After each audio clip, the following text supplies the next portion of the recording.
Good evening and welcome to the Maple Plains City Council meeting. It is Monday, January 23rd, and I call the meeting to order. Please stand and join us for the Pledge of Allegiance. I pledge allegiance to the flag of the United States of America and to the republic for which it stands, one nation, under God, indivisible, with liberty and justice for all. I'm looking for a motion to adopt tonight's agenda. Madam. Oh.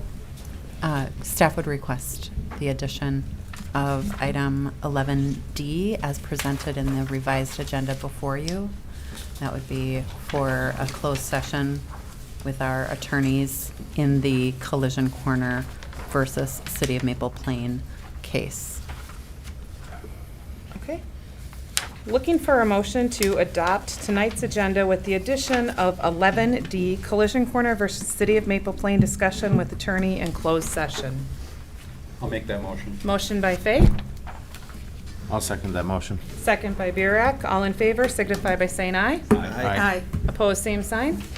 Ayes have it, 5-0.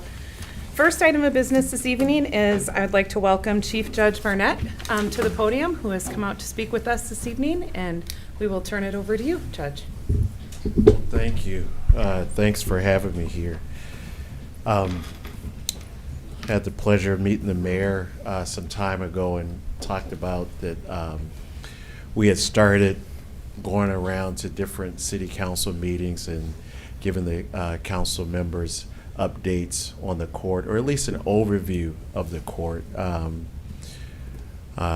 We have, I think, as judges, done a great job at getting out and kind of talking about the courts. So I'll give you an overview and talk about two of the challenges that we have, and then I'll take any questions that you may have. And I will say, this is the first city council meeting that I've gone to where I'm sitting waiting and we're talking about chickens. So that just tells you where we are. I have to say that's not a conversation I had anywhere else but here, which is just fantastic. We can talk about that Thursday at the WCC if you'd rather. Especially for a city boy, so so it's totally interesting. Back to business here. I think they've given you our sort of court at a glance sheet there. I'll quickly kind of go over that and I'll give you a little bit more detail. But one of the first things that I'll talk about, and I'll tell you why, is our mission.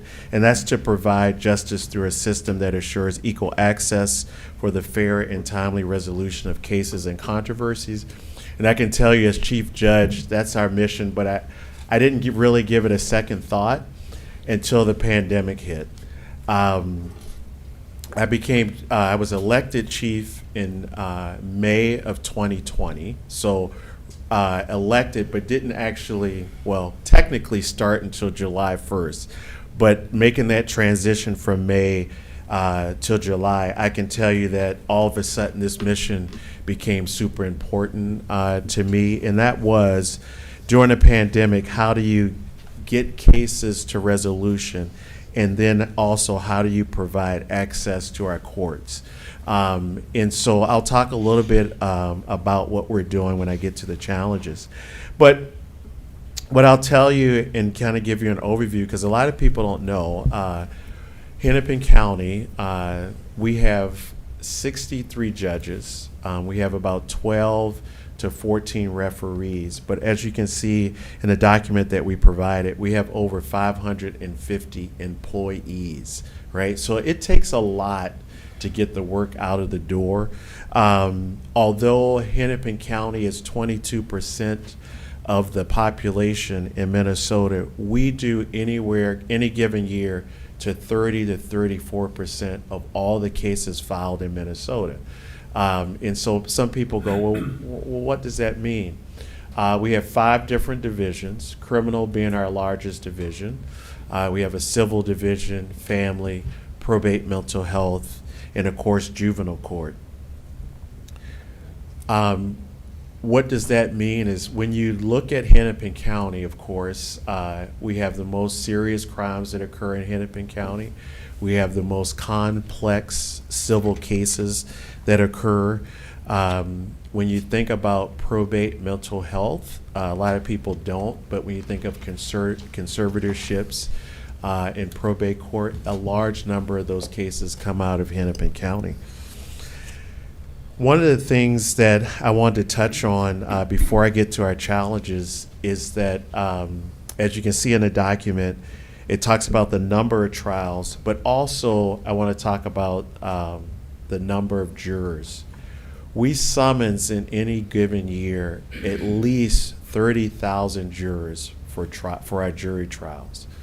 What does that mean? That doesn't mean all 30,000 come down to the courthouse. They have different ways in which they can be on call. During the pandemic, and I want to specifically talk about jurors during the pandemic because they are some of our unsung heroes. During the pandemic, we were very liberal, of course, about postponements or deferments for jurors. So if jurors, said, "Hey, I have an elderly family member, we're unvaccinated. There's no vaccinations at this time. I don't feel comfortable." We gave them a postponement. If jurors had their own health concerns or just had concerns in general about COVID and the pandemic, we allowed them to postpone jury service. The reason why I bring that up is that we still summons 30,000 people for jury service. And if you didn't know this, I know there was a lot of media attention given that the courts were closed. We continued with criminal trials during the pandemic. So jury trials continued with jurors coming down. And we also had at least one major civil trial that occurred. So we had jurors serving at the same time we were in a pandemic. And I just can't say enough about those people who came down and served at that time, which is just so vital to what we do. Whenever we have visitors, especially from foreign countries, come to our courthouse and we talk, a lot of times they want to know about jurors and they want to know, how do you do that? How do you get folks from different backgrounds to sit on a jury and come to a verdict? And so they're so vital to what we do. They really do bring legitimacy to our system. The two things that I'll talk about before I take questions are, I would say, two of our biggest challenges right now, and that is what stays remote now that we are coming out of the pandemic, right? We know that remote hearings have provided benefits to a lot of people. A lot of folks didn't have to drive down to our courthouses. They didn't have to pay for parking. They didn't have to get daycare. They can do hearings from work, from home, from their cars if they're not driving. And it also showed us that there's some downsides to that. And some of those downsides have been a lack of decorum that we've seen. So as a judicial system throughout the state of Minnesota, we are still trying to determine what will stay remote and what will be in person. So what you can think about right now is that in criminal court, a lot of our hearings are still in person. If you think of anything that is contested, we're going to do that in person. And so that's where we are. And that's where we're going to figure out where we will end up there. The other challenge that I think a lot of people hear about, and what I'll talk about as I get to the end here, is you hear a lot of talk about, oh, there's a backlog in the court system. And people focus a lot on criminal court, and for a lot of reasons, because there's a lot of rules where their timelines are essential to due process and people's rights. So that is important, and we do have a backlog. But I want to say this. We have taken care of the majority of cases that are active for 2020 and 2021. So when you hear backlog, we've really done a good job with those cases. Why did I use the word active? Because our cases are dormant if someone's in criminal. Our cases are dormant if someone is out on a warrant. So that's not an active case.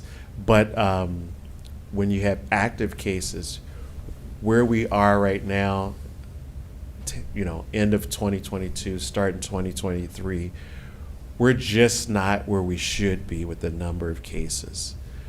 What our Judicial Council looks at in the mandate from Chief Justice Gilday is we're taking a really strong look at our felony cases and our gross misdemeanor cases.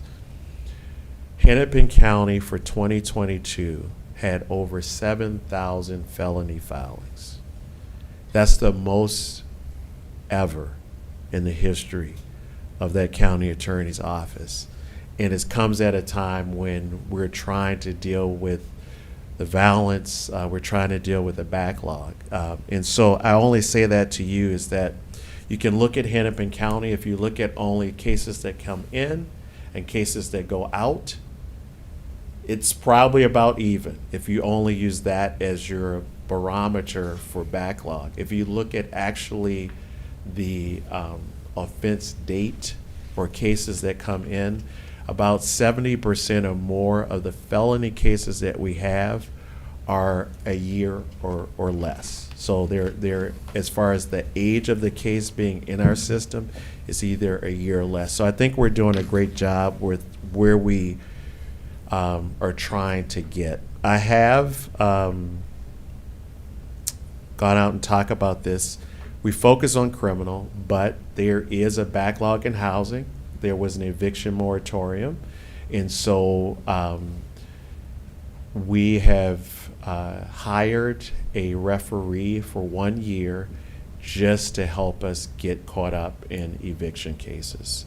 And so that's there. I've moved judges from family, from juvenile, to help with the backlog in criminal, and we've done some other things by bringing in retired judges to try to just help us catch up to where we should be at this point. So that's a quick overview of where we are and some of the challenges that we have. I'm totally open to answer any questions that you may have.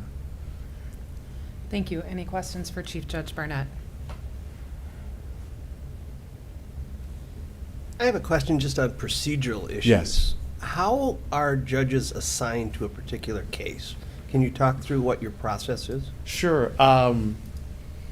So, like I talked about, we have 5 different divisions, and I'll give you a little bit of information that kind of tell you how the judges get to these divisions, so you can, and then I'll talk about how they're assigned.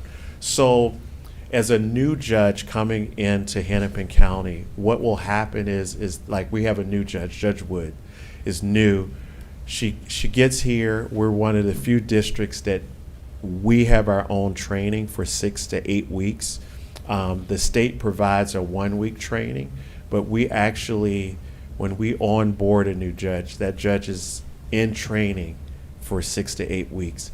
What they do from there is that they go to the Minneapolis downtown team, which deals with misdemeanor cases and gross misdemeanor cases specifically for Minneapolis. We have I'm going to say about 4 to 6 judges just does that rotation. If you can imagine, a lot of our misdemeanor, gross misdemeanors come out of Minneapolis.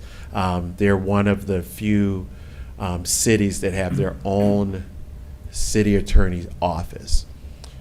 So from there, at some point, a judge will go to their specialty court, and our specialty court rotation is for 3 years. So they will either go to juvenile court or to family court, and they'll be there for 3 years. And the reason why I say one of those, there is an opportunity to go to probate mental health court. We normally would have had one judge there.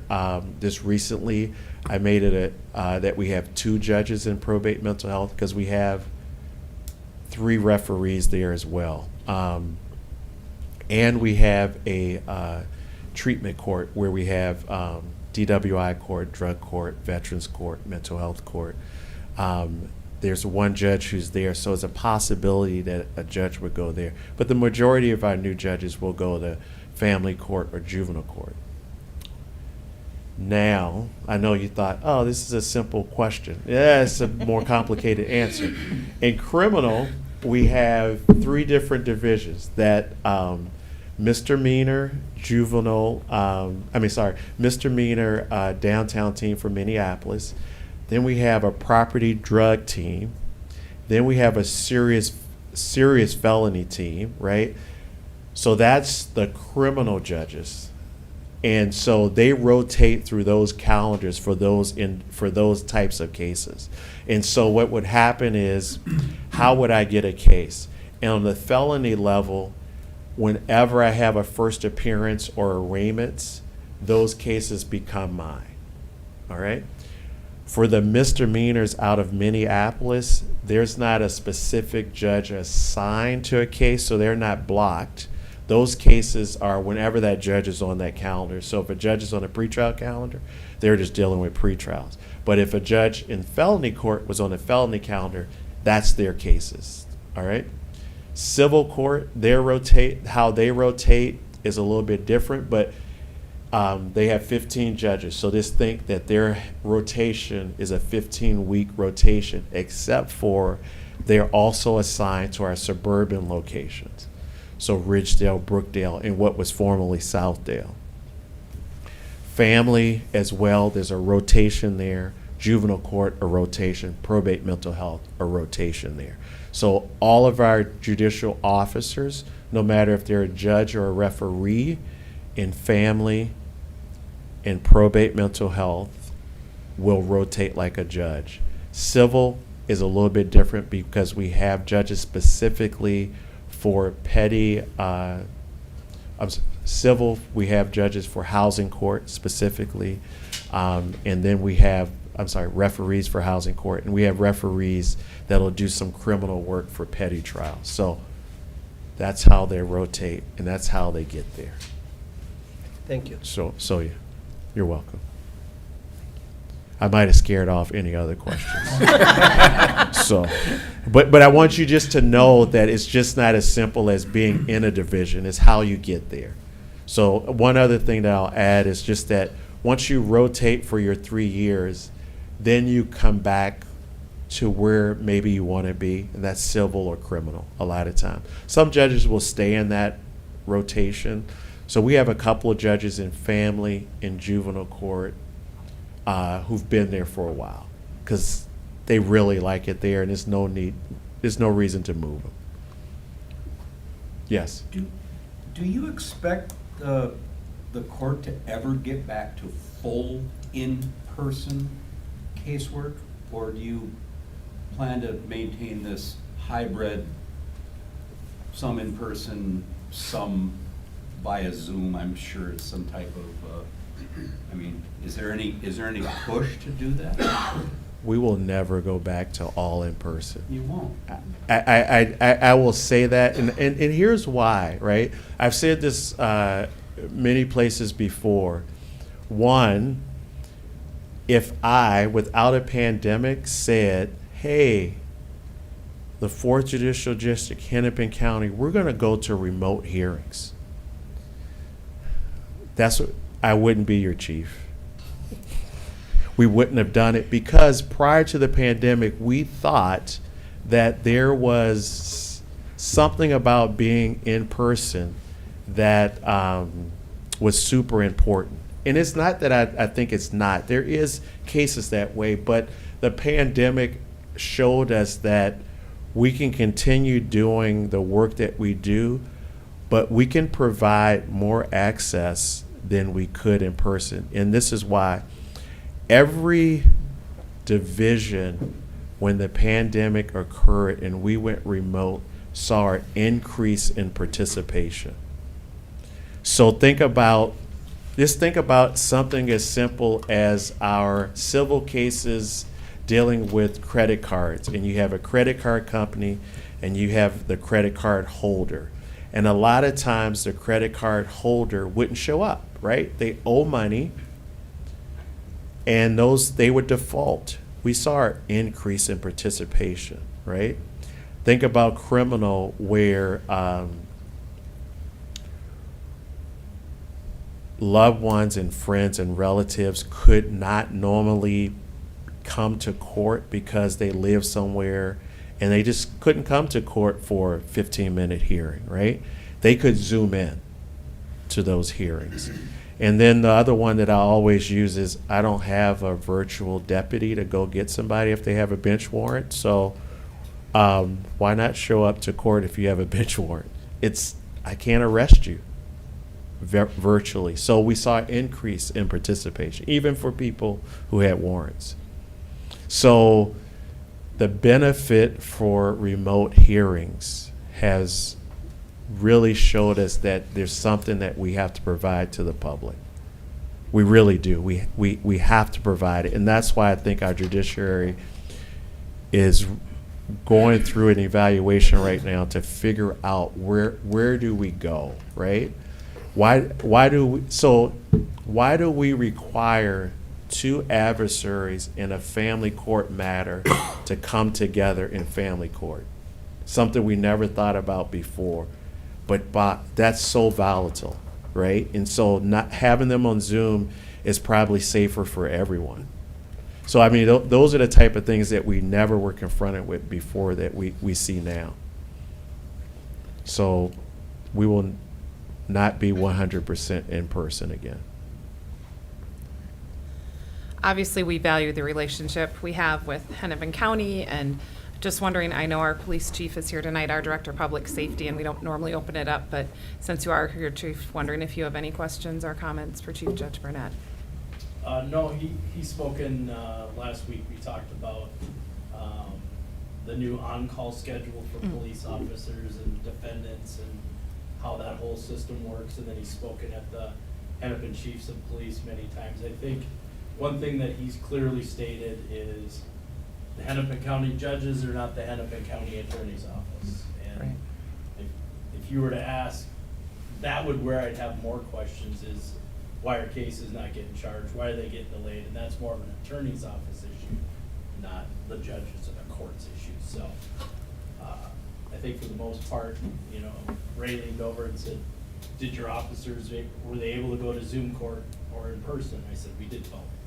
So many times the officers would come in and sit at the computer in the back office and attend Zoom court, and quite frankly, most of them probably liked it because Didn't have to they drive didn't have to downtown. drive. Which is not far. They didn't have to worry about the squad, you know what I mean, Right. all those different things, and it's easier to look a little bit sharper on a screen in front of everybody. So.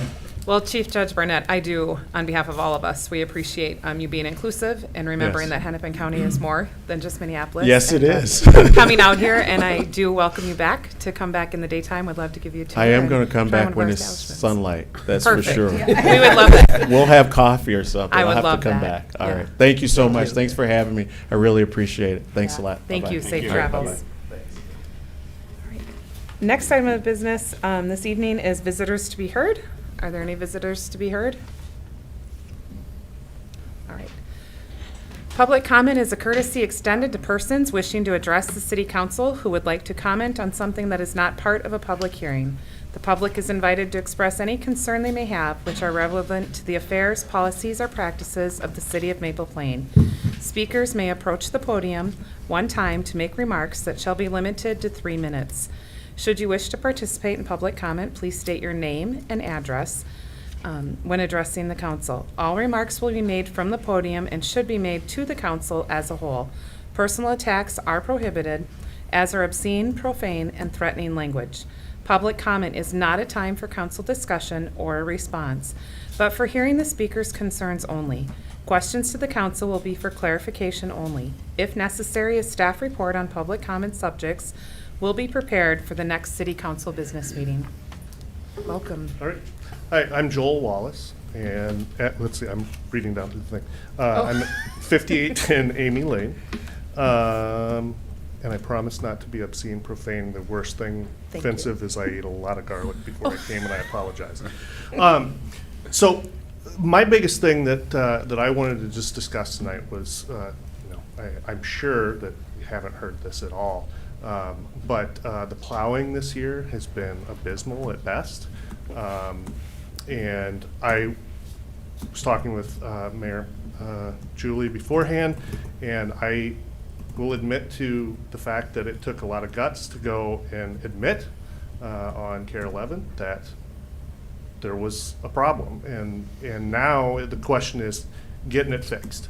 And I know that there have been 3 people onboarded to help clean up. However, we didn't get here without a gamble ahead of time that the one service that finally did give us a bid could do the job. They kind of proven they can't. And my concern follows many paths, but the biggest one that I have is safety of myself, other people in my neighborhood. I have someone who frequently needs medical attention, and we wouldn't have gotten an ambulance down that street. I drove an ambulance for a lot of years, we'll just go with that. We wouldn't have gotten an ambulance down that street. We would have parked out on Main and walked in for that big snowstorm. 2 days in, we hadn't seen a plow, and we had a problem. The other issue is that the streets that we're trying desperately to fix are going to deteriorate further if we don't get that snow off and we don't allow for water to get off of the roads. And we've had a consistently blocked drain for 7 years. Every single plow that has come down that, I have asked, don't pile it on our drain so that when it does melt, we can get it off of our road and stop destroying our street. If it's a matter of our streets department not being our own, or if it's that we're not spending enough attention and forethought to getting things like that done, then I think that needs to be something that is evaluated moving forward. So that's all I had. Thank you all for being on the council. I know it's probably not the greatest job ever because you get a lot of people that complain, but I will also say when things go well, and I mentioned to Clarissa the other day, the new one of the new drivers did stop once I explained the drain issue. He did say, hey, I'll get that cleared off. Took the time, got it cleared off as much as he could. It's frozen. But when things go well, I will also admit to that, not just complain. So, thank you. Thank you, Mr. Wallace, for bringing your complaints forward and also doing it in a respectful and kind way, both to staff and to us in email and in public comment. It is appreciated. Any other public comment this evening? Okay, hearing none, we will move on. Next item of business is our consent agenda, and I'm going to turn that over to staff first. Thank you, Mayor. I just wanted to mention that Mayor Moskowski had sent over a few requested changes to the minutes. If we would like to pull them, we certainly can. Otherwise, I believe it was really just a couple of attendee corrections at one of the meetings, and then we had her name spelled incorrectly a couple times. And then we're also going to add on December 19th, Tom Wilcox was present for the American Legion as well. Okay, we can make that addition. Grant and I had talked. And then, yes. All right. Mayor, Right. I'd like to pull the December 19th business meeting minutes. Business meeting, you said? Business meeting minutes. With that, I am looking for a motion to approve the minutes of the December 5th City Council special meeting, the minutes of the December 12th City Council workshop, the minutes of the December 19th City Council workshop, city administrator wages, and election equipment lease agreement. Looking for a motion to approve those. I'll make that motion. Moved by Francis, Second? second by Fay. Any further discussion? All in favor signify by saying aye. Aye. Opposed, same sign. Motion carries 5-0. Next, we will go back and look at the minutes of the December 19th City Council Business Meeting, and I will turn that over to Councilmember DeLuca. My question on December 19th's minutes are, that hasn't been our practice in the past to list guests that are sitting in the audience on the official minutes. It only included part of the people that were actually in attendance at that meeting. Certainly, it's appropriate to list any of the people that have public comments, or that talked in the public comments section, which is included in the minutes, but we have not made a practice in the past of putting guests that happen to be sitting in the audience, particularly when we don't include everybody. So I therefore move that we approve these minutes, but that we strike the guest list from the official minutes. Is that a motion? Yes. Okay, motion by Councilmember DeLuca to approve the December 19th minutes with removing guests present. Looking for a second? I'll second that motion. Second. Any further discussion? All in favor signify by saying aye. Aye. Opposed? Okay, motion carries 5-0. Next item of business this evening is accounts payable, and I will turn that over to Administrator Happer. Thank you, Mayor. I'm happy to answer any questions as council deems necessary. Pretty straightforward, I think. We did not break this group out into two separate batches, but I do believe we are going to have a couple things that get moved back to 2022 like we've been doing for the last few. Any questions for staff regarding accounts payable? All right, hearing none, I'm looking for a motion to approve the city check batch. So moved. Moved by DeLuca. I'll second it. All in favor? Aye. Opposed, same sign. Okay, the city check batch is approved 5-0. Motion by DeLuca, second by Moskowski. Looking for a motion to approve the fire partnership check batch. So moved. Moved by DeLuca, Second? second by Fay. Any further discussion? All in favor signify by saying aye. Aye. Opposed, same sign. Motion carries 5-0. Next item of business this evening is our staff reports, and tonight we are blessed to have all of our staff with us here in person who will give us a brief synopsis of their report, and their reports have been presented in our packet and reviewed. So we will start with our city planner, Mr. Goltis. Thank you, Honorable Mayor, Council. Just happy to present the monthly report for January. Kind of some summary of the overview of the projects going on right now. We were working at 5370 Highway 12 on a site plan review that went to Planning Commission. I think most of you saw the most recent correspondence relating to that site. It's a difficult site that keeps kind of coming back around for us to work on. 1701 Baker Park Road, they're still trying to finalize plans and the development agreement for that 5-lot villa home project, and so we've been working with that. We had some correspondence with Hennepin County on that this month, trying to kind of knock all of the remaining items off of the to-do list. And then continued working on some of the downtown redevelopment, talking to a handful of developers on that and putting out some additional information, kind of a supplement to original information with some financial data, trying to make it easier and more transparent for people to understand costs and essentially what the city had initially put into the deal and what we were expecting to get back out. So with that, I'd be happy to answer any questions about any of the other kind of miscellaneous. We have signs, zoning things, setbacks, subdivisions, kind of minor stuff that comes up throughout the day and week. So, Questions for Blainer? All right, thank you very much. thank you. Next, we'll hear from West Hennepin Public Safety, our Director, Chief Krause.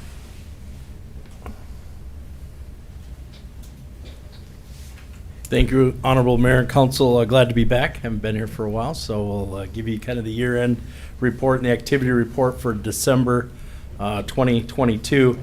For December, we've handled 169 incident complaints in Independence and 87 in the city of Maple Plain. For the year end, we've handled a total of 4,579 incident complaints. 1,281 were in Maple Plain and 2,898 were in the city of Independence. I'll highlight a few cases for you, month of December. If you have any questions, feel free to ask. But on the 5400 block of Highway 12 on December 2nd, actually that morning we had gotten a call from a business owner that said behind their business, a lot of their wooden pallets are disappearing and being stolen. If anybody knows about pallets, a lot of times people think pallets sitting outside of a business are a free-for-all and people can just take them whenever they want. This particular case, they reuse them, recycle them. They don't want people stealing them. So our officers were notified that this somebody was going back there to steal these pallets. Just by chance that night or in the early morning hours, they have security footage. The security footage went off showing the person behind the business stealing the pallets. The officers were already aware of this, responded, and were able to make a traffic stop of the vehicle leaving. And they admitted that they had taken pallets many, many times from this business, and therefore they were cited for theft and then issued a trespass notice that they're no longer welcome on the personal property. Needless to say, the business owners were very happy. A medical on December 7th. This one was actually in the 5100 block of Broadmoor Drive in Independence. But I just bring it up just to show that we don't just always arrest people or write somebody a ticket, but we got called to a patient who was having trouble with their oxygen generator. Officers arrived and determined that the generator's humidifier was not sealed properly because the gasket was not put on properly. So the officer sat down with the patient, took the generator apart, the humidifier, and was able to fix it, get it working fine. Obviously, they're happy that their oxygen's working better and everything's fine, and they didn't have to call a repair person or somebody in to help them fix the oxygen that they needed. December 11th, we had a stolen vehicle pursuit, Highway 12 and Haugen Road in Maple Plain. Our officer received information about this stolen vehicle in the area, and they located the vehicle traveling eastbound on Highway 12, leaving the city of Maple Plain. The officer did a great job of not initially, I find the stolen vehicle, I turn my lights and sirens on, and the pursuit is on. We all know most of the time when there's a stolen vehicle in front of you, you turn your red lights and siren on, they don't stop anymore. They began to flee from us. The officer radioed ahead as we calmly drove through Orono, getting into Wayzata, got officers all ahead in the event that the vehicle would flee. Red lights and siren were on, backup was behind our officer, of course they fled. Within a few moments of the vehicle fleeing, we already had the spike strips up on 394 just before 101. The spike strips worked, the vehicle tires were deflated. The suspect X's off of 101 to go into downtown Wayzata. When they go into 101 at 394, our officer does a pit maneuver and pushes the vehicle off into the ditch. Lots of snow. No damage to our squad car for once, and no damage to that vehicle. We were able to take the driver into custody for possession of stolen property. She was also transported to the hospital because she was under the influence of narcotics while driving, so we did a blood draw on that person. And then the passenger provided us with false information and was also charged with possession of a narcotic. So all in all, a big event for our area, for our agency, but everything turned out exceptionally well. December 13th, we had a medical in the 5100 block of Industrial Street. Just by chance, I don't know what this month was, but we had 2 forklift accidents this month, one in Independence and one in Maple Plain. But this particular forklift operator, the parking brake did not hold, causing the forklift to roll and hit him, and he had a possible hip fracture, and he was taken to North Memorial in the hospital.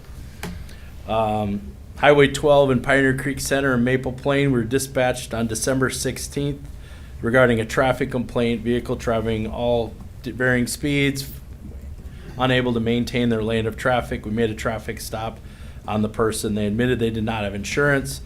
The odor of burnt marijuana was emanating from the vehicle heavily, and the driver was cited for not having a driver's license because it was canceled and for possession of a small amount of marijuana. And then I want to highlight, most of you are aware of this, but as council members, but on December 23rd, the 5200 block of Bryant Street, we had a pretty typical water main break that we have when the weather gets cold. They're not unusual to this city or any other city, but what made this one different than most is that the water came down Bryant Street to County Road 19, and it pooled between 2 and 3 feet of water on top of the Burlington Northern Railroad tracks. Because we've been plowing, we've had lots of snow, the sides of the road held that water there, and I believe it was about 2 degrees that day, maybe 3, and it all began to freeze. And so, as emergency manager and working with Dylan in the city, is I'm not so concerned about the water main break. I'm more concerned about the train coming through with 3 feet of ice and slush. And so we were able to stop the train, get Hennepin County to arrive, Dylan to help and plow off the snow off the side to get the water to drain. We did successfully drain it, but then it left it frozen solid. So BNSF had to come out with a crew of 4 people and ice pick all the railroad tracks open and free, and then they came by a short time later and did like slow passes with the train to break it all up. So in the end it was successful, but I'll take a frozen railroad track any day over one tipped over. So but that was pretty interesting. I think it was a Friday, wasn't it? Was it Friday? Friday morning. Yeah. But I'd happy to answer any questions you might have. Any questions for Director Chief Gross? I do. Councilmember DeLuca. Gary, you mentioned the numbers for Maple Plain, 1281 and 1471 last year, and I asked you the same question last year and the year before. There's been a trend over the last 4 to 5 years where there's about a 10 to 15% decrease in the incidents each year. Are you seeing that as a trend? I know at one point you said it was probably caused by the pandemic, but we're still continuing to see that same trend line. Well, I Can tried you to speak to that? Yeah, I tried to prepare myself anticipating you. Yeah, I ask that figured you would. question. So, I think that it is a trend, right? Less reporting by people. There's also less trend of proactivity by officers, right? I mean, we all know what 2020, Understandable. 21, 22 has been through. And at the same time, we've been short an officer for most of that same time period on here. I couldn't see a correlation between the shortness of an officer because 20, 21, and 22, we were kind of short all 3 of those years, 1 officer. So I would say I think it's a combination of 2 things. Like, people are a little bit more resilient than they used to be and aren't as needy as calling 911 for everything. Number 2, maybe a little less proactivity of police officers. They got a little gun shy over the last couple of years. And then I can't remember what my third one I was going to talk about, but I think the third thing is I think we've done a little bit better of reporting than we did before. We used to ICR almost everything we did, and I think we've been more of like, is this important to ICR?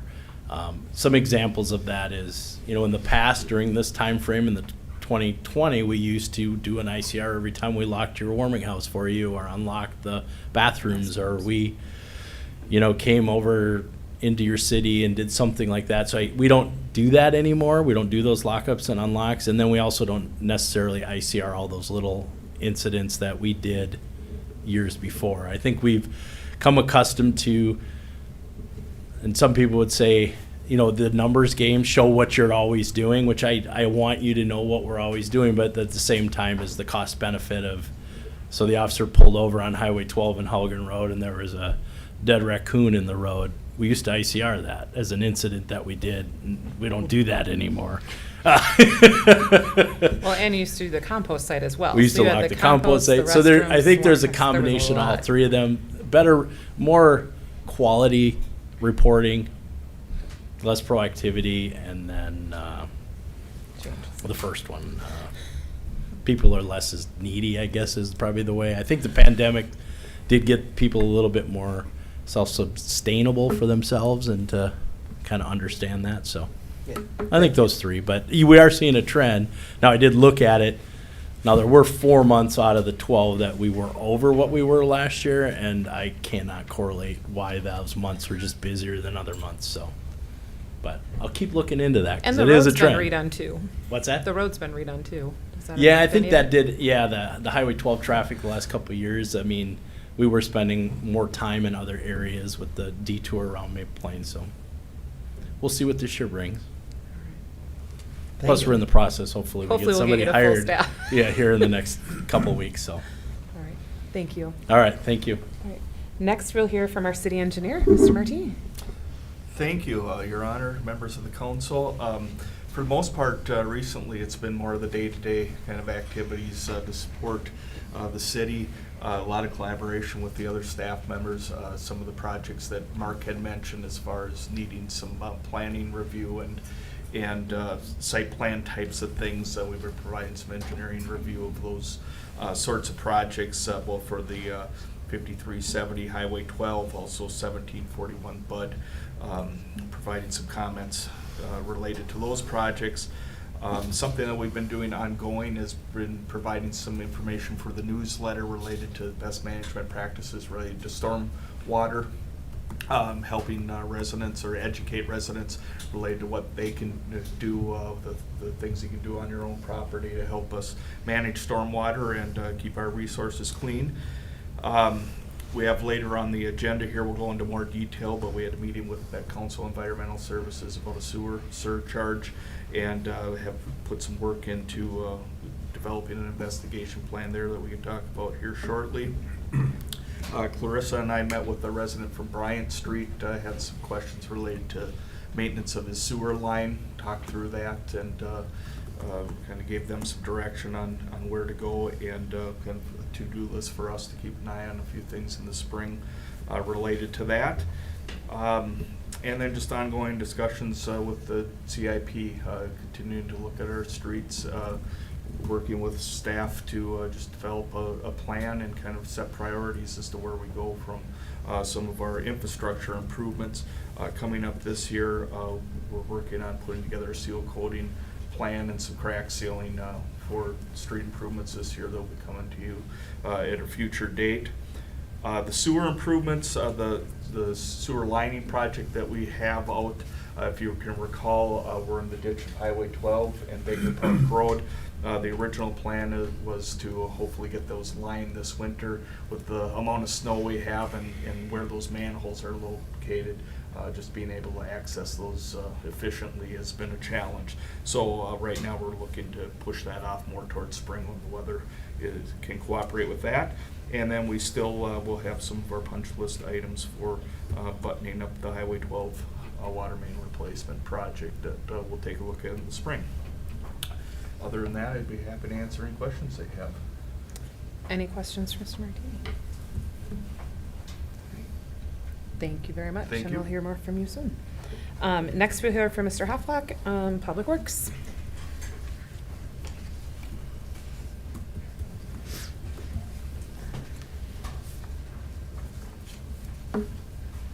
Good evening, Honorable Mayor and Council. Just to go over the last quarter, some of the main things, I guess, would be just making sure we continue our maintenance work order plan and maintain all our equipment. We wanted to get going on a valve exercising program because we didn't really have one set in place with the city. We kind of got started on that to ensure all our valves continue to work properly. Getting a culvert that was crushed on Industrial replaced, and just do some road patching on that road as well, as it was not looking too good. And get the holiday decorations set up and taken down, which we have. I don't know if you've noticed too, over here on Veterans, they're still up there. I wasn't able to get over to that with the lift, so with all the snow, and we also had a main break that day too, so I wasn't able to clear the snow and then get the lifts back to Hercules in time. Either way, we would have had another rental fee for that for an extra day. So we'll get them down at a later date when the snow is cleared up, or when I get more time to do that. So and then just for the next quarter, I guess, to just be continue the emergency response plans that we were trying to get going this winter. Just better, more set in stone plans, and we didn't really get to any of that yet, but hopefully we will by the end of the winter. And yeah, continuing the valve exercising and the maintenance programs. We've had 2 main breaks now, and we had another one today that we will have to No. get fixed tomorrow in the morning. So just getting some road patching set up for some of them spots too. And then get the road restrictions up and down. And then hopefully get going on some hydrant maintenance too. Just with all the snow, we've noticed that a lot of the flags need to be replaced and make it easier for everybody in the wintertime trying to find them. And just get all the street signs straightened and fixed from all the damage over the winter. And continue with helping with the snow removal efforts. So where was the water main break today, and will that involve houses not having water tomorrow? Or businesses? That main break is on Bud Avenue in between Highway 12 and Main Street, just in that little section right in front of the library there. And actually, with the valves working right and kind of being a short section there with the highway, it's only going to be 2 houses shut down. It's like actually the shortest or the smallest amount of shutdowns for a main break I've ever seen. So it's one positive point of it, I guess. And it should be above 0 for you and Yeah. the staff fixing it, which is always a bonus in And just January, a little winters. more time too to kind of get things set up. You know, Okay. we didn't have to go with Valley Rich, who is a little more expensive. So we got Woodmer Construction for that. That'll hopefully save a little bit on the cost. Well, thank you for all the extra work that you've been putting in as well. Thank you. Any questions? Sorry, you don't get to leave yet. Any questions? Okay, thank you. Thank you. All right, next we'll hear from our fire chief, Chief McCoy.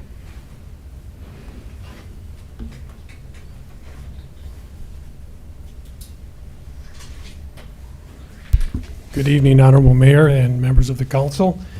You have my activity report in your packet, and just kind of briefly go over a couple of the highlights. And if you have any questions, I'd be glad to try to answer them for you. December was typically a busier month than normal. We had 35 calls, 4 of them being mutual aid calls, 3 structure fire mutual aid calls, and 1 ice rescue mutual aid call. And we ended the year with 343 calls, which is up probably our highest the last 10 years or so. And 4,022 hours was spent on incidents, and 197 of those calls were in the city of Maple Plain.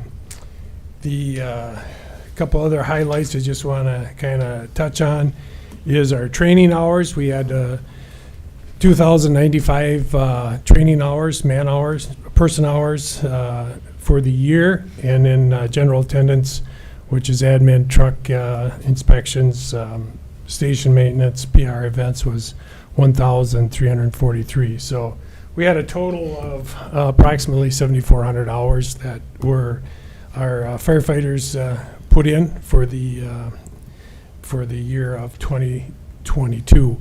I may just add on that, especially on the admin side, it's grossly underreported. There's a lot of stuff that goes on that people don't put their time in for, and volunteer miles they drive, and so that's probably one of the most. Our software's got pretty good on training and our incident hours, but our general attendance is, I'd say it's about half of the hours that are actually put in for working around the station, doing maintenance, PR events, and so on and so forth. A couple other things that we did in December. We had one of our firefighters marry a sweetheart, his outdoor wedding up north. It was kind of really a nice evening, and Captain Ed McGinty. And we had our Christmas party, which is always a highlight, and Papa Ray gets to feed fudge to all the kids, and that's a highlight of the evening also. And of course, Santa visits and hands out gifts for all the firefighter kids. So The other thing that I'll just touch on is last Monday night, we had our hydrant rescue plan, and we had 17 firefighters out, and we worked about 3 hours, a little bit more, clearing about 150 hydrants. I think there's about 170 in the city of Maple Plain and Medina, and I'd say probably 15 to 18 were cleared by people that live in the area of the hydrant, and the rest of them were, a lot of them were completely buried. So you might see the red nut sticking out. A lot of them, all you've seen was a flag. We have a lot of hydrants, as Dylan mentioned, doesn't have flags. We'll be getting a list of those to the city to make sure those get maintained and get put on in the spring. It would be nice, the hydrants we dug out on the cul-de-sacs, if they'd stay clear, but I see they got plowed shut already, so we may have to go back out and dig those out one of these Monday nights. So we had several pieces of private equipment come in and help. We had the city backhoe, and that was a big help also, where there was a place we had to use a backhoe to reach out and dig a hydrant out. So it was got everybody pizza afterwards, so it was a good night. So any questions on my report at all? Questions for the chief? Ray, as much a comment, thank you for taking the time to go dig those hydrants out. I know how critical that can be if you need to know where that hydrant is and can't find it. And the flags, I hope, will help. It was interesting, I was over in Plymouth, and they've bagged their hydrants with a big yellow bag that sticks way up, which And awful hard to not see it. So. Yeah, a lot of public works in cities are doing that on the main thoroughfares where they get heavily salted, because the salt comes off and then it corrodes the hydrants and threads, and so you know, they don't. If you get into their internal streets, a lot of them aren't bagged, but on the the main ones where there's a lot of traffic, a lot of salt, and hydrants are sitting close to the road, it's pretty common that Public Works goes out and bags those in the fall. So, but thanks to you and the crew for rescuing the hydrants. Yeah, well, a lot better doing it then than 2 o'clock in the morning. There's flames looking out of the. Yeah, and you're trying to dig it with a shovel when there was a lot of ice around them. So Been a rough appreciate that. season. So, any other questions? Thank you. Sounds good. Thank you. All right, next we will have Administration and Finance from our City Administrator, Mrs. Hadler. Thank you, Mayor and Council. As usual, we have a lot shaking in our little city of Maple Plain. So just a few of the highlights as far as major projects go. On the finance side, we have the audit going on. So there's a lot of audit prep, gathering documentation and submitting it to ABDO. In addition to that, we are working on an update to the utility rate study, so we'll bring that back for consideration as well. We finally have some movement on our recodification, the Muni Code project. So a City Attorney Landsman has been assisting with that, and staff is also, the rest of the staff is doing some reviews on that as well. So thank you to them. Couple of sort of litigation issues going on, of course. So we'll talk more about those in this meeting, and various other. I've been forwarding emails generally as I receive them. Couple newer projects that we've been working on. Grant has been working on the rental inspection program, trying to get that together. There's a lot of nuts and bolts and details to work out there, so we appreciate your patience while we dig through those. And then, of course, getting strategic planning going for next week, so that will be fun. Kathy Graves will be visiting with us again, and we will be sending out some information for that meeting soon. And then finally, of course, lots and lots of time on snow removal this month. So trying to adjust to some extraordinary amounts of snow this year, and our contracting and staffing. And a huge thanks to Dylan and Corbin, because they have stepped up quite a bit, even though that snow removal is not part of the people service contract. So we very much appreciate their assistance. And also, thank you as well, Ray, and your staff for Monday night's efforts. That was huge. It was kind of fun to see the pictures, and I just love that warm, fuzzy community outing type stuff. So that, I think, is pretty much the gist of it. Yeah, happy to take any questions. Any questions for Ms. Adler? Is that just the administration update? You Yeah, can I'll talk do the about quarterly financials. finance. Yep. Right. So with that, I would just like, I believe it's been said to each staff member tonight, but I know most of you all mentioned that December was very busy. It's been a challenging, it was a challenging year end, and I just appreciate everyone's perseverance and dedication. It takes a lot of people to make a city run smoothly, or at least feel like it's smooth most days. And just know that you are all appreciated, and we will continue to grow and learn together. So with that, I am looking for a motion to receive all of the staff reports, A through F, as submitted tonight in writing and verbally. I'll make that motion. Motion by Councilmember Burak, Second. second by Councilmember Francis. Any further discussion? All in favor signify by saying aye. Aye. Opposed, same sign. Motion carries 5-0. Next item of business this evening is quarterly financial report, and I will turn that back over to Ms. Adler. I'm just gonna plug this computer back in real quick. See if that'll pop up. I can go to whatever page anybody has questions on. I'm gonna go to the general fund detail really quick, just because it has this sort of percent to budget column on the far right. So generally staying pretty well on track. I would note there are still some entries to be made still in December, so these are definitely preliminary numbers. So some of that month-end work that Sharon needs to do, payments from Hennepin County might not all be in here. Those can be significant.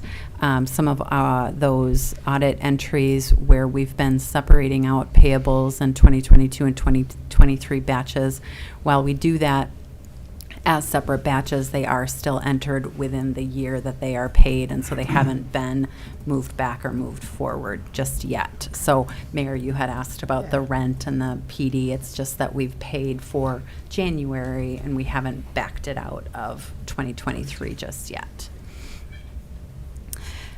So overall revenues are right about at 98%.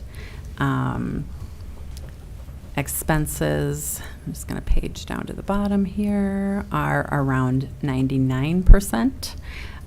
So we're very much on track. Now, obviously, that can change quite a bit once those entries are made, but I feel like we're relatively confident we'll be close to that.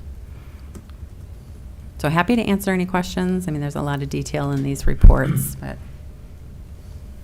So it looks like we're still owed a $135,000 payment for LGA. Is that correct?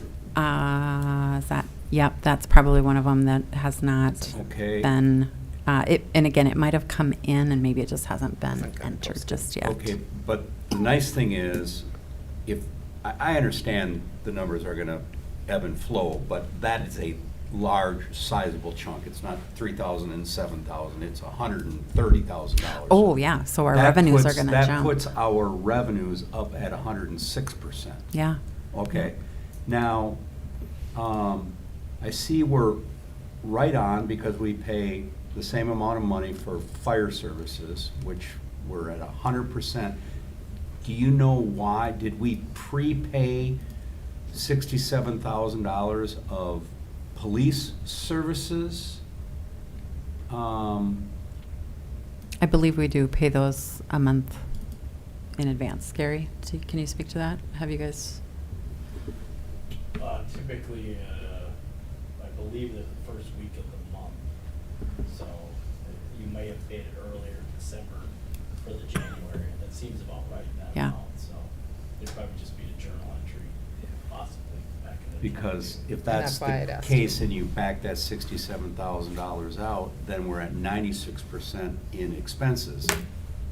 We're actually looking really good. Instead of a Yeah. negative 25,000, we're closer to a positive $125,000, potentially. I mean, if everything else stays Right. the same. So this is we ended the year on a good This note. is all preliminary. I understand that. I but was like, but want to stay I'm- positive, but let's be very careful. But again, it's Let's wait till Abdo's $130,000 done. and $67,000. These are big chunks Yeah. of money. Agreed.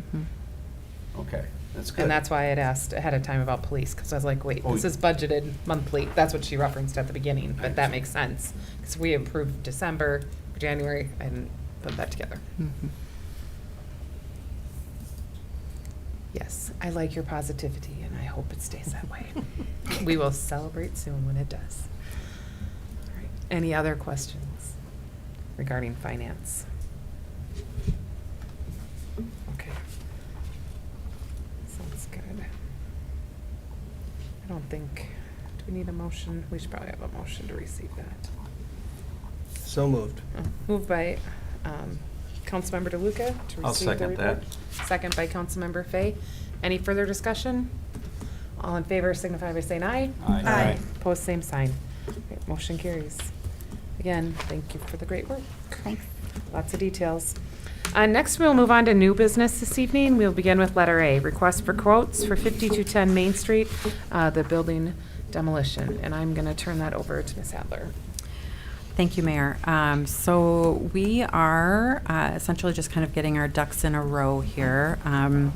As you know, you will recall over a year ago, the council designated that building as hazardous, and we've given the property owner a lot of leeway to try and take care of the building herself. It's been, kind of in and out of these property or the purchase agreements with regard to the downtown property. And we're just kind of at an end to that process. And so absent her removing the building or fixing the building, we need to go through all the processes to remove the building ourselves and assess those charges back to the property owner. So this is just kind of an initial, again, kind of getting our ducks in a row, is just requesting the quotes. Separate from the demo, I will be obtaining somebody to do a hazardous building survey and testing. So that will run about $1,000. I'll just get a few quotes and we'll go with whoever seems reasonable and experienced, et cetera. And then from that survey and testing, we will go out for quotes for the hazardous waste remediation process. And I'm hoping to bring back both the demo quotes and the hazard remediation to the February meeting if all goes swimmingly and we actually get quotes. And then also one thing I didn't mention is we do still need to go through the TIF designation on the building to get that. I forget what the term is, Mark, but Certified substandard. certified substandard. Thank you. So we will get that rolling as well. All right. So I am looking for a motion to go out for quotes for approval of the DEM quote, hazardous building survey and testing, hazardous waste quotation, and approval of hazardous remediation quote. Is that all of them? Nope, I just need the attached request for the RFQ for Oh, the demo is all. sorry. That's okay. Okay, I take that back.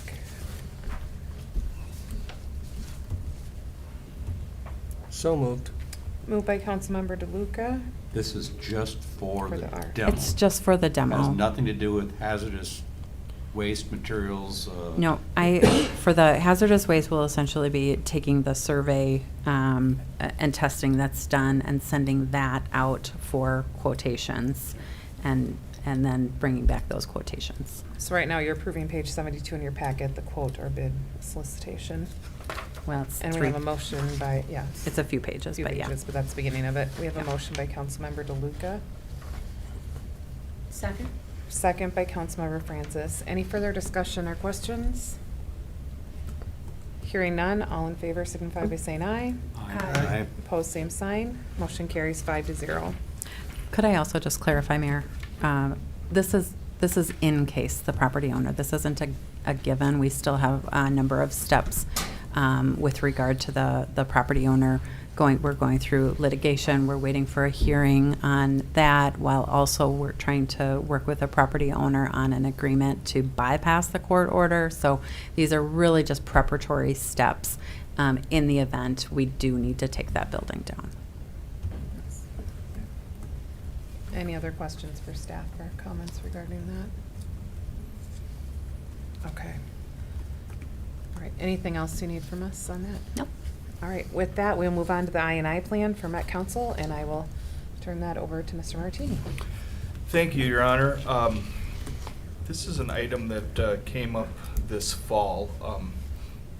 And just, I guess, in way of background, the city makes an effort to identify inflow and infiltration into the sanitary sewer system. Infiltration is essentially places where the sewer system isn't watertight and clean water is allowed to, like the name would suggest, infiltrate the system. That is clean water that gets into the system, flows through, eventually has to go through lift stations, makes its way to the treatment plant. You're treating that water, you're accounting for it in the sizing of the infrastructure. So generally there's a cost to that clean water that's getting in the system, so it is something that when we can identify it, we want to eliminate as much as possible. Inflow is places where clean water is essentially allowed to flow into the sanitary system, whether it's a roof drain that might be connected to a sanitary sewer service, manhole cover that comes loose in a low area and water is just flowing into the sewer system. So we look for opportunities to correct those situations when we can find them.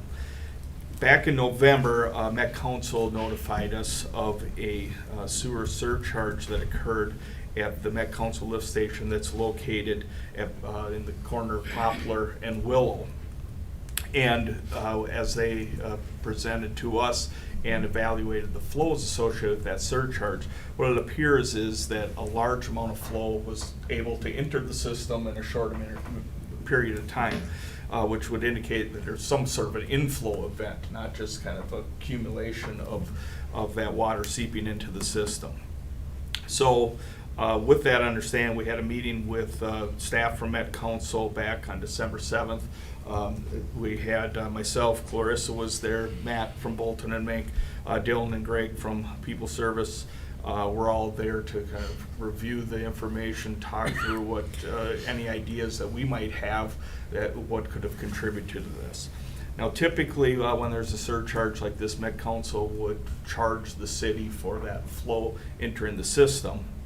In this case, at least at this time, they're more interested in trying to understand what happened and where did all that water come from than getting any money from the city associated with that event. And what they've asked us to do is put together a plan for us to investigate and try to identify in our system where there might be opportunities for inflow like this. We've looked at a few things already, looking at whether or not maybe there was a sewer cover, manhole cover that came loose in a low area and water came up and was flowing in. We weren't able to identify anything like that. We've looked at emergency call logs to see if there was any kind of flooding complaints or something that was an area that was holding a lot of water in the time frame of this surcharge. We weren't able to identify anything with that. So the next steps that we've identified to continue this investigation is, one, looking through just the record plans and trying to identify the manholes within the city that we would consider at risk, that they're in a low area, that if you had flooding around them, potentially if those manhole castings or the top hats weren't secure, could potentially lead to some inflow. And then also doing some flow monitoring to, again, identify some at-risk manholes. But this spring, try to see if we can identify where there's an excessive amount of flow coming through the system and see if we can't kind of follow it backwards, figure out where that flow might be coming from. We also would like, kind of as we get to spring again, notify residents if they're aware of low-lying areas that are prone to flooding, to help us kind of identify those areas, see if there's anything that we think could contribute to the issue that occurred. And then we have some ongoing things that we've already been doing, we continue to do, lining some of those old clay pipes that aren't in an area where we're gonna do full infrastructure replacement. And then where we are doing like a street reconstruction project, going in and actually replacing those old sewers with new ones. So that's the plan that we've laid out. In the letter that you have in your packet, we've laid out some future steps that could be considered if this initial investigation comes up empty. But we think this is a reasonable place to start with the items that we've laid out here. We've estimated the fee associated with performing this investigation is $17,800. And with that, I guess I will pause and I'll be happy to answer questions, try to provide more detail. Again, Dylan and Matt have been part of these discussions as well and might be able to add some to the discussion depending on what's on your mind. Thank you. Was the Met Council satisfied with your plan? We provided it to them ahead of time to give them a chance to comment, and Matt, I don't believe that they ever provided any feedback that wasn't acceptable to them. So we're assuming that this is a positive way forward that they accept. We did give them the chance to tell us if they thought they was lacking, I guess. Did the Met Council review prior years, March, April, May, June, make any comment about spikes with affluent that we've had in the past? And there was never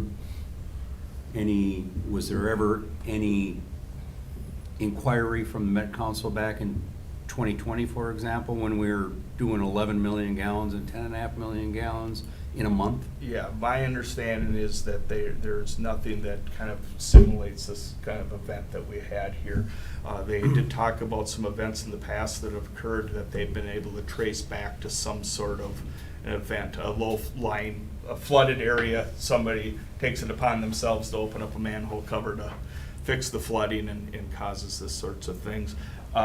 Matt, do you recall anything else?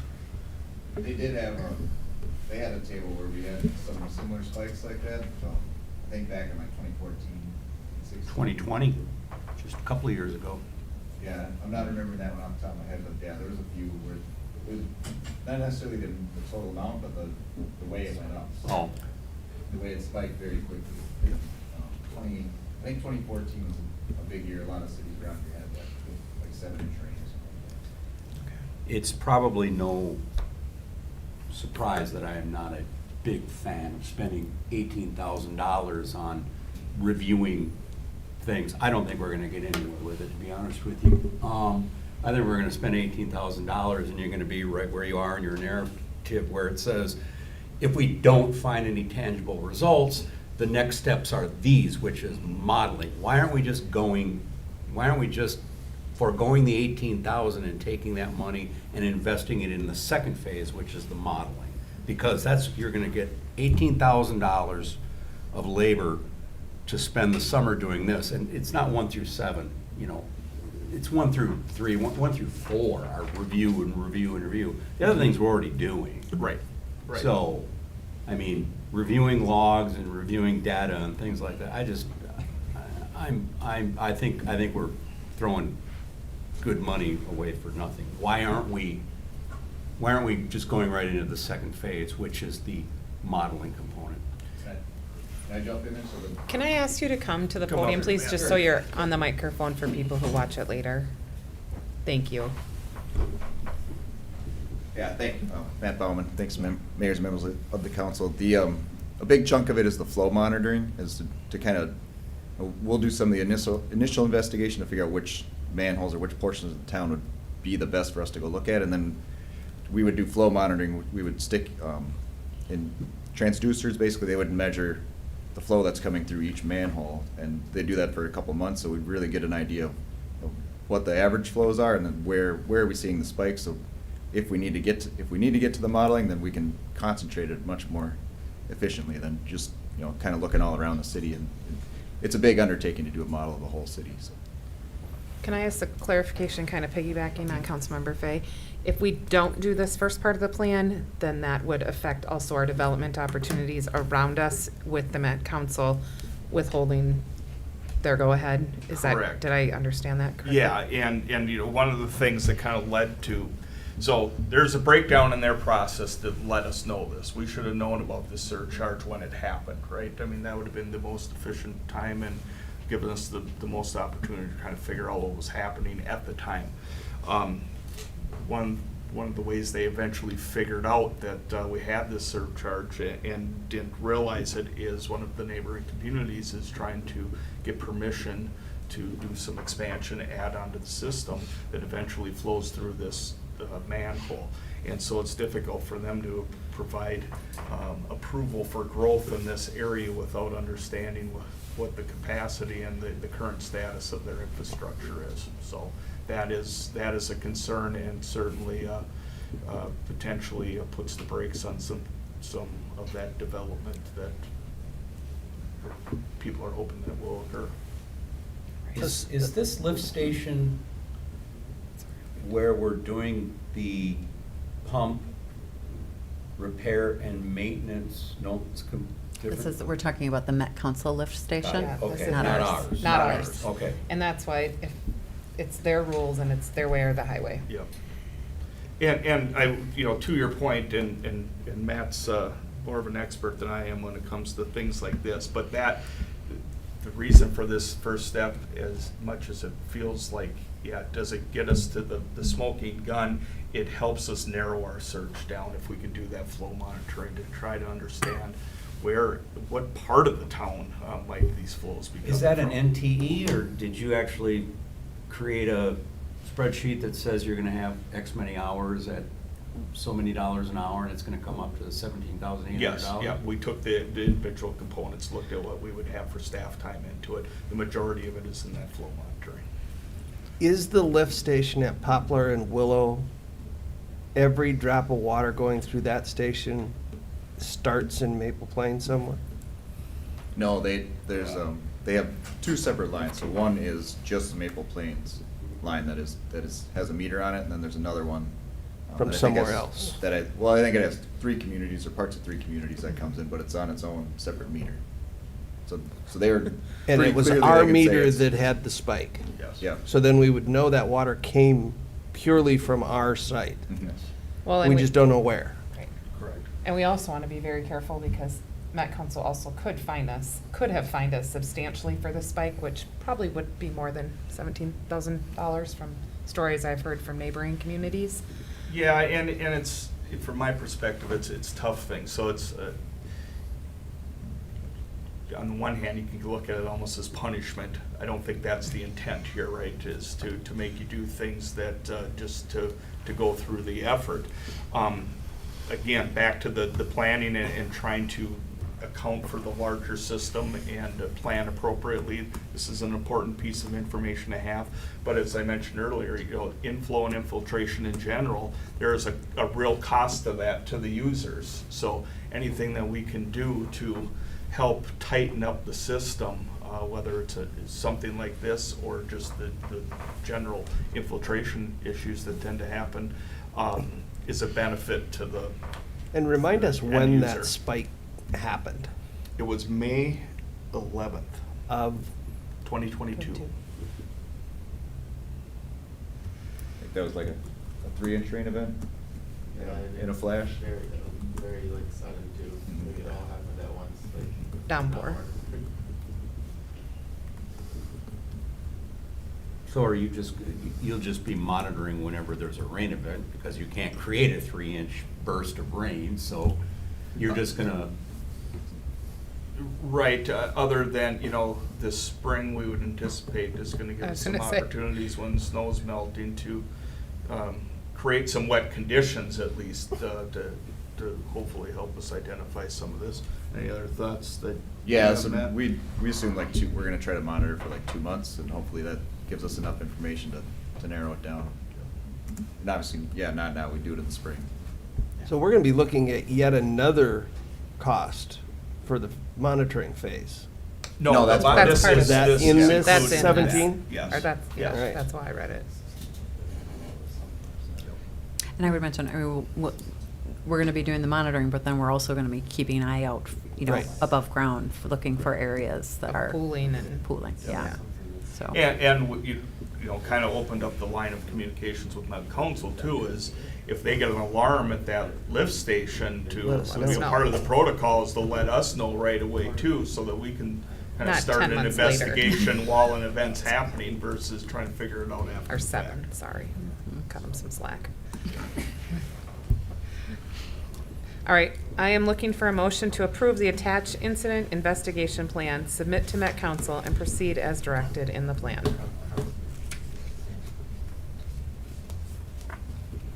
I'll make that motion.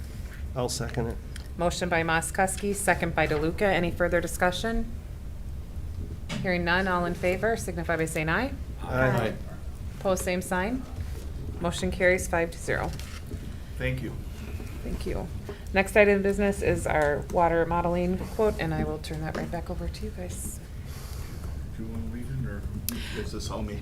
mostly you. Okay. Yeah, why don't you just go? Okay, no, that's fine. This is something that we've talked about on and off, or the topics come up as we've reviewed different things over the last couple of years.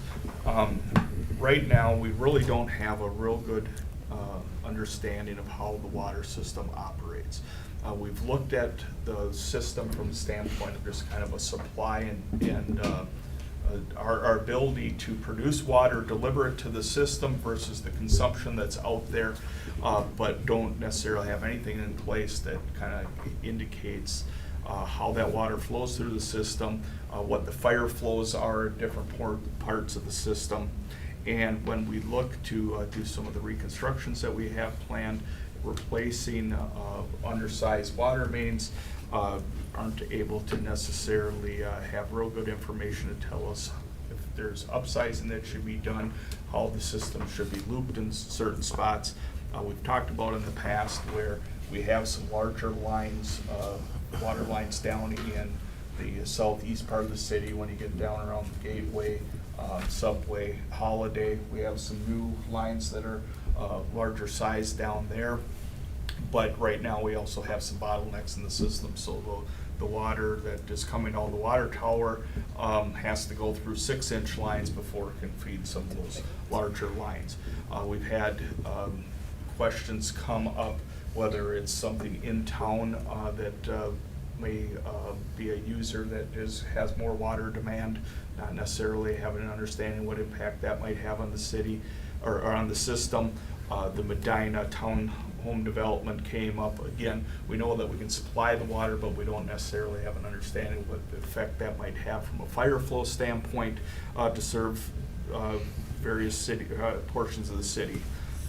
So long story short, we think it would be very beneficial from an engineering standpoint to give us a tool to better evaluate questions that come up related to the water system, whether it's our own improvements that we're making or demands that might be put on the system from either redevelopment or new development, to have a better understanding of how the system works. So we're proposing to put a water model together to give us some of that information. And we've laid out a scope of services there, estimated fee here of $13,200 to put that together. We believe that, again, from a planning and tool to be able to help give you good information as we're making decisions, that this is something of value. With your understanding of development proposed and potential, is this the right time to do this? I would say, it's a question that it keeps coming up, which is why I'm asking. I added it to the CIP and kind of tried to pencil it in for the last couple of years, and it just keeps popping up. So, given our possible multifamily downtown, given the 2 multifamily over here off Bud, given the proposed multifamily in the Benita corner that we would serve, we really do. Most of staff believes it would be a very, very helpful tool moving forward. I think, from a fire standpoint, being able to have information so we kind of have an understanding of the pressure or the flow that's coming out of each of those hydrants in the city, so that they have an understanding even before they get there what they're dealing with as far as what they can expect to get out of the system.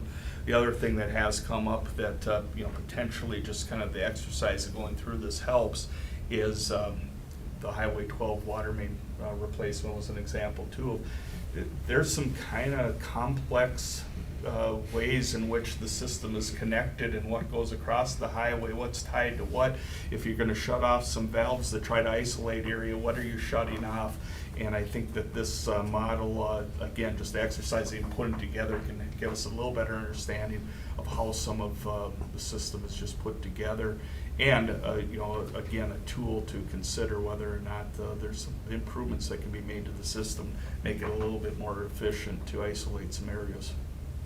Can the cost of this be taken from the water fund? Is that an appropriate charge? Yes. Okay. So definitely in terms of public safety and potential development and a tool for the staff, it sounds like there's a lot of benefits. We absolutely believe so. Okay. I am looking for a motion to quote for engineering service for a citywide water model. So moved. Moved by DeLuca, I'll second. second by Burek. Any further discussion? All in favor signify by saying aye. Aye. Aye. Opposed, same sign. Motion carries 5-0. Thank you very much. All right. Thank you both for your work on that as well. At this time, the next item of business is the collision corner versus the City of Maple Plain discussion with the attorneys in closed session. Do you have something to read, Attorney Landsman? It'll be from Michelle. Oh, sorry. Come on up. Well, I guess we just need to close the. I guess someone will need to make a motion to have the meeting closed pursuant to Minnesota statutes 13D.05 so that we can have an attorney-client privilege discussion relating to the pending litigation of accrual et al. The City of Maple Plain et al. So moved. Moved by Councilmember DeLuca. Second? Second by Councilmember Francis. All in favor of going into closed session? Aye. Aye. Opposed, same sign. We are entering closed session at 8:31. Thank you, everyone. Thank you. Have a good evening. I'm stretching. We are now out of closed session at 9:12. All right. Do you need to give a synopsis? No, for the purpose of the closed session, the statement that was made at the beginning. At the beginning? Is enough. Okay, great. All right, thank you very much. Next item of business this evening is council reports and other business, and Sorry, Mayor. Could you state for the record what time did we catch that? already did. Oh, sorry, I missed it. 9:12. All right, sorry. We will do council reports and other business, and I'll start with Councilmember Francis. Not much since our last meeting, but tomorrow is my first finance committee meeting. Cool. Tomorrow afternoon. So, a little nervous about that. You'll be fine. Just ask questions and you'll figure it out. The wine will help? Oh! Thanks, John. Okay. I want to be on the phone. Councilmember Fay. I continue weekly Rotary meetings. Had a board meeting last Tuesday for Rotary, in which I believe we established Saturday, June 3rd as the 2023 Party in the Park date. Yes, but we need to go through the proper channels before we start advertising that.